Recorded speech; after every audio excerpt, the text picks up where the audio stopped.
Which choice completes the text so that it conforms to the conventions of standard English? Formed in 1967 to foster political and economic stability within the Asia-Pacific region, the Association of Southeast Asian Nations was originally made up of 5 members: Thailand, Philippines, Singapore, Malaysia, and Indonesia. By the end of the 1990s, the organization blanked its initial membership. So we're asked to fill in this blank with one of these answer choices. And to begin with, let's look at A, has doubled.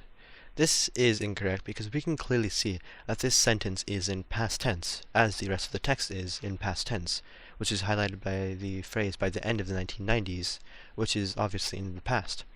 And therefore, the has here must be in the past tense, like the doubled here is past tense by the ed here. Therefore, because has is not past tense, we can eliminate option choice A. B, had doubled. This seems to be the correct answer because this properly uses past tense for both the word had and the word doubled. Therefore, B seems to be the correct answer. C, doubles.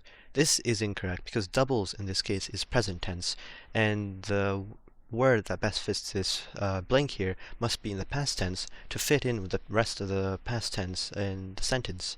But because this is present tense, the present tense would not fit in the past tense of the rest of the sentence, and therefore we can eliminate C. D, will double. This is incorrect because this is future tense, and in this sentence it's clear that it is past tense, so it wouldn't make sense to use future tense of verb here in the past tense context. Therefore, we can eliminate option choice D, and the correct answer is B.